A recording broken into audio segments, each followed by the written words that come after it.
Bem-vindos, leitores. Meu nome é Daniel Orsini e aqui a gente fala de livro. Puxem um cafezinho, curtam um vídeo, abram seus corações e vamos ao que interessa. O livro da vez é O Nariz, do russo Nikolai Gogol. Eu li o livro nessa edição charmosíssima da Antofágica, que tem alguns textos de apoio muito bons e ilustrações charmosíssimas também.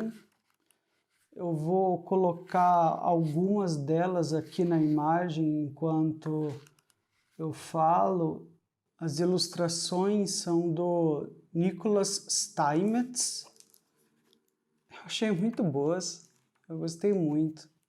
O nariz está no limite de tamanho entre o conto e a novela, então a gente pode chamar de uma contela, não sei.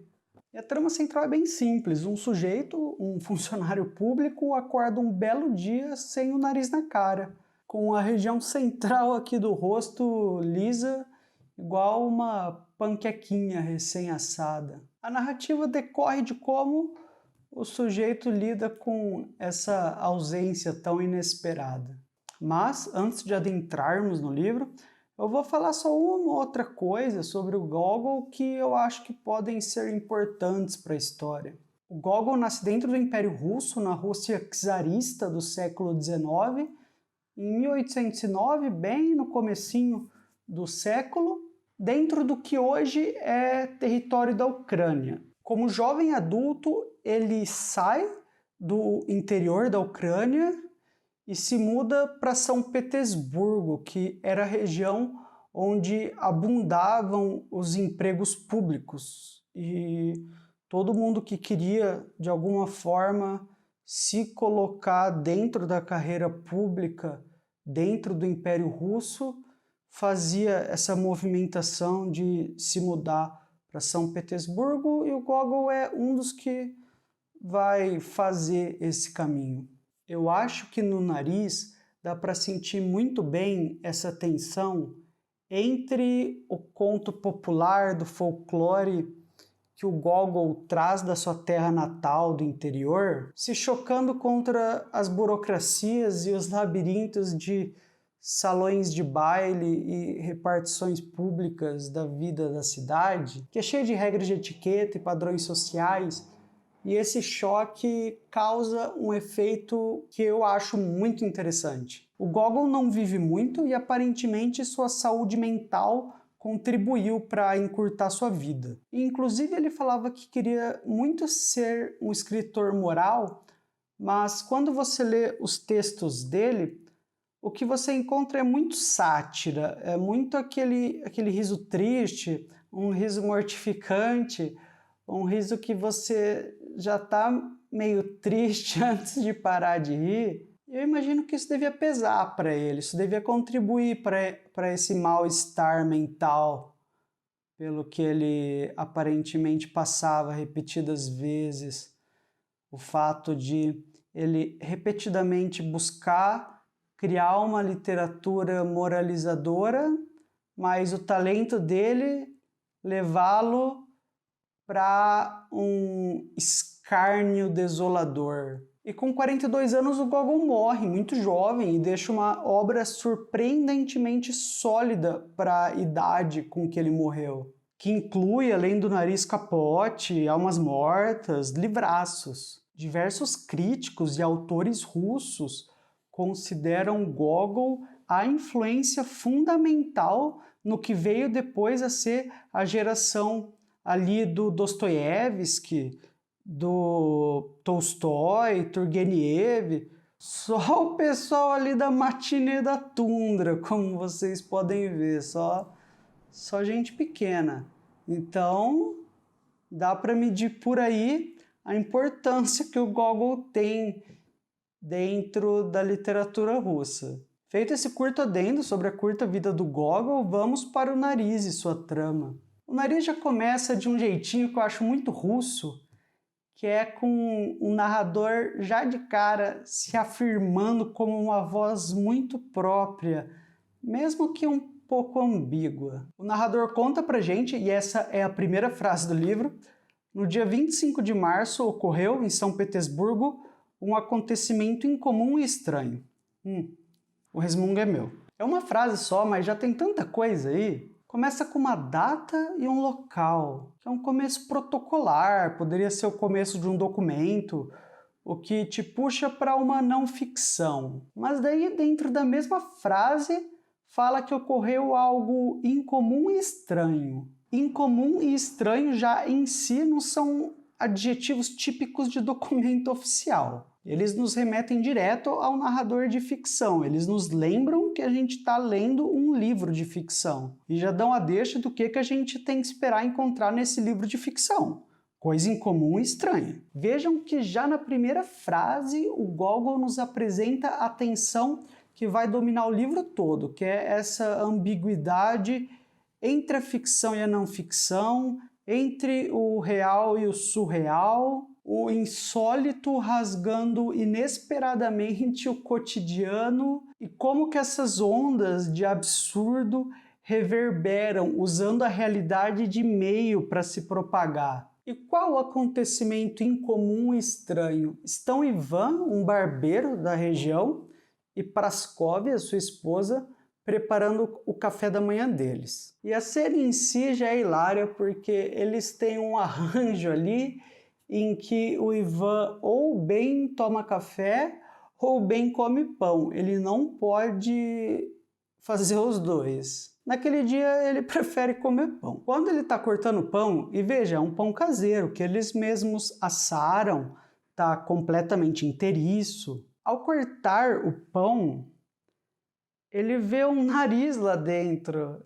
E não só um nariz, mas o nariz de um dos clientes dele. Ele olha e vê que é o nariz e já reconhece de quem que é o nariz de cara. Esse, sem dúvidas, é o nariz do assessor colegial Kovalyov. O Ivan fica mortificado, pálido. Ele até tenta esboçar alguma explicação de como isso poderia ou não acontecer, porque é difícil, né? Ele pensa, mas o nariz não se assa e o pão se assa, e o pão assou, tá escuro, e o nariz está branquinho ainda, inteiro.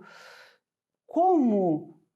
Só que ele não tem nem tempo de formular direito esses raciocínios, porque a Praskovia, quando vê o nariz, faz um auê e começa a colocar a culpa no Ivan, que ele é um bêbado, é um descuidado com a navalha e que ela não vai presa por culpa dele e que é para ele se livrar o mais rápido possível daquele nariz. Vira um xingamento sem fim ali a casa dos dois e o Ivan já começa a procurar algum trapo para enrolar o nariz e bolar algum plano para se livrar dele. Com o nariz devidamente escondido em um trapo, o Ivan sai para a rua. Ele tenta meio que deixar cair, meio sem querer, sabe? Igual quando as pessoas querem jogar lixo no chão, mas fingem que caiu da mão, como se a pessoa tivesse esquecido o lixo na mão e esquecido que está segurando algo, e esquecido da existência da mão, e a mão abriu sozinha. Ele tenta fazer uma coisa parecida. Mas pegam ele e avisam, ó, caiu o negócio da sua mão. Ele pega lá, obrigado, agradece. Daí ele vai para uma ponte e lá na ponte ele joga o trapo com o nariz no rio que a ponte atravessa. Assim que ele joga o nariz, um alívio imediato toma conta dele. A figura que o livro usa, se eu não me engano, é a de um peso sair das costas, e o Ivan se vira para ir para a casa dele, calmo agora, exceto que um policial viu, e vai lá pedir explicações do que ele estava fazendo. Chega lá com um jeitinho, ô suspeito, o que você estava fazendo aí? Guarda bonita, tem nota fiscal? O Ivan se embanando um pouco para explicar o que ele estava fazendo ali, nervosíssimo. E a cena termina com o narrador dizendo que deste momento em diante o incidente se torna nebuloso e pouco se sabe o que aconteceu em seguida. Dá para quase imaginar um efeito de cinema com a neblina tomando a cena mesmo, e pouco a pouco você perde a visão de cada uma das pessoas até que a tela inteira fica branco. Eu gostei muito dessa imagem, me pareceu até uma imagem muito moderna para acabar um trecho. O livro é separado em 3 capítulos com tamanhos bem desiguais, e esse do barbeiro é o primeiro, que é bem curtinho, mas ele apresenta para o leitor os principais temas que vão ser desenvolvidos no livro e principalmente que vão ser desenvolvidos no segundo, que são aí os 10 centímetros de mortadela do sanduíche que é o livro. E é nesse segundo capítulo que a gente encontra o assessor colegial Kovalyov acordando de sonos intranquilos para descobrir que o seu nariz sumiu. O centro da face liso igual uma garrafinha. Aliás, assessor colegial não. Major Kovalyov, por favor. Como assim, Major Kovalyov? Explico já. O narrador nos explica que o Kovalyov se convenceu que o equivalente de hierarquia que ele estaria se ele fosse militar seria major. Mas ele não é militar. Tudo bem, isso não impede que ele saia se apresentando para todo mundo por aí como Major Kovalyov. E o narrador conta tudo isso e fala meio condescendente. Ah, então vamos chamar ele também de Major, né? Por que não? E é uma posição tão ambígua, tão indulgente do narrador, e você como leitor fala, eu também vou fazer isso, né? Por que não? Eu gostei muito dessa posição do narrador em relação ao protagonista. Pois bem, voltando ao caso do sumiço do nariz. O Major Kovalyov, assombrado com aquele disparate, nem pensa muito, sai de casa. Ele pega um lenço qualquer, tampa o lugar em que deveria estar o nariz e que não está mais, e vai em busca, a princípio, do chefe de polícia que ele acredita que poderia resolver o problema dele. E começa assim o mais inusitado dos dias de Kovalyov vasculhando São Petersburgo inteira à procura do seu nariz fujão. É muito engraçado ver como todas as preocupações do Kovalyov quanto ao sumiço do nariz são relacionadas a como esse sumiço esdrúxulo afetam a sua escalada social no serviço público. Ele, assim como Gogol, veio para São Petersburgo porque é onde a maioria dos cargos públicos do Império Russo estão. Para subir na hierarquia desses cargos, você tem que ser bem relacionado, tem que conhecer as pessoas certas, tem que ser bem quisto pelas pessoas certas, tem que ter muito aquilo que hoje a gente chama de ter um bom network. E a construção de um ótimo network é uma preocupação constante do Kovalyov. Não ter um nariz e, além disso, perder o nariz de uma maneira inexplicada, não natural, interrompe instantânea e automaticamente todos esses planos dele. Como ele vai aparecer no jantar da condessa tal? Ou ao jogo de whist do oficial qual? Fica tudo impraticável. O pior é que o Kovalyov, andando para lá e para cá pela cidade, acaba encontrando o nariz dele em 2 cenas brilhantes. No primeiro encontro, a narrativa já dá um primeiro salto de surrealismo, porque o nariz está saindo de um prédio vestido como um oficial superior e olhando para os lados. Como saindo de um prédio e olhando para os lados e com trejeitos de oficial superior? Ele tá com tamanho de gente, será? E olhando? O nariz olhando? Será que são as narinas dele mirando os buracos escuros para um lado e para o outro? Ou ele tem olhos, será, em algum lugar? Ou vários olhos? E ele vai pulando, será? Mexendo? Ou saem pernas das narinas. Mas se sair perna da narina, daí não dá para ter olho lá também. O narrador não vai falar mais nada, fica pro leitor resolver aí como que isso tudo acontece. O que a gente sabe é que ver o seu nariz por aí, e não só por aí, mas em posição social e profissional muito acima da sua, deixa o Kovalyov alarmadíssimo. Ele passa a perseguir o nariz pela cidade e vai dar com ele em uma catedral. Agora que fomos apresentados ao absurdo, Não é com grande surpresa que vamos encontrar o Nariz num canto da igreja, escondendo o rosto por trás da gola do fraque dele e com expressão de grande devoção. Tudo bem, a gente estava pronto para o Nariz com expressão de grande devoção.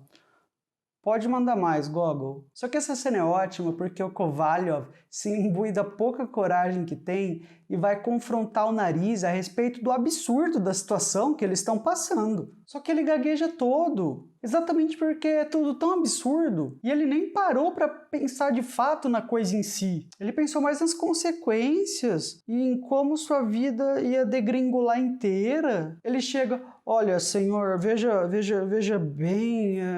É sem cabimento, ainda sem propósito, numa igreja ainda. O Nariz se esforça, tenta ainda compreender, mas não consegue porque o Kovalyov não fala nada com nada mesmo e encerra rapidamente a conversa. Está equivocado, senhor.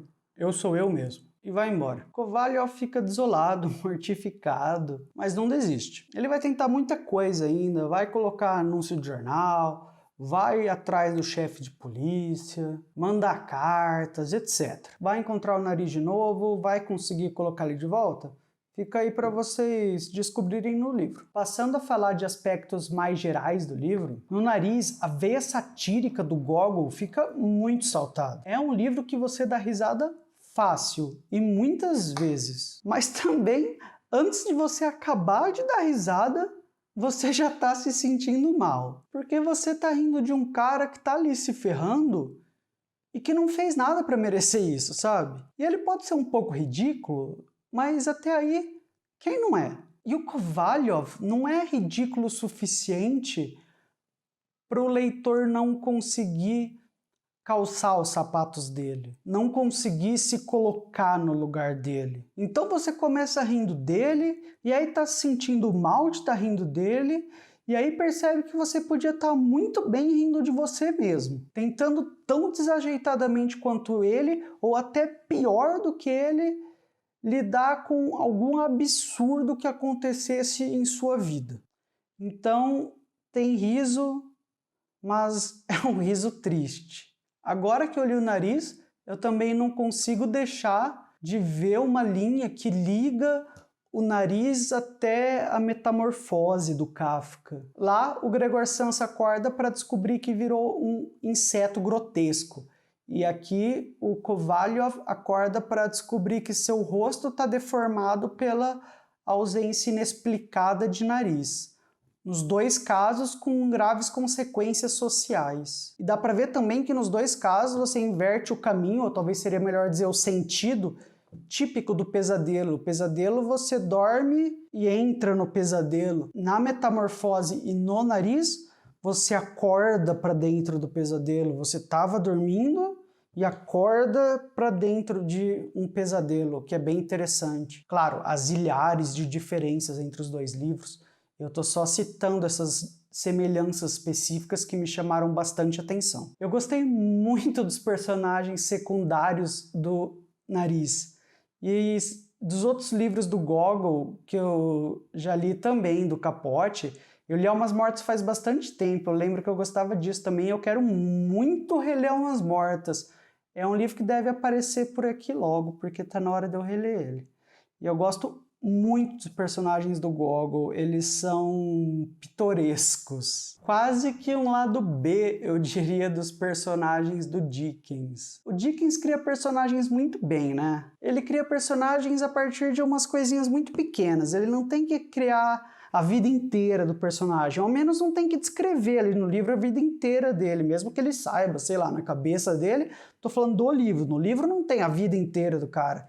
Tem umas coisinhas pequenas, uma frase que aquele personagem gosta de falar, ou um gosto específico que aquele personagem tem, ou uma mania que aquele personagem tem. Isso já é suficiente para ele criar um personagem muito robusto. O Gogol também faz isso, só que é uma coisa em relação ao Dickens, meio o negativo do filme, meio o lado B, meio esquisita, meio que como se os personagens do Dickens fossem os personagens normais do joguinho de luta, que aí você zera e libera os personagens do Gogol, sabe? Eles são meio esquisitos e são os tipos de personagens que eu adoro os personagens todos do Gogol. Chefe de polícia no Nariz, por exemplo, ele define a partir de como que ele gosta de doces e das definições que ele dá para nota de dinheiro, que é bom porque se cai não quebra.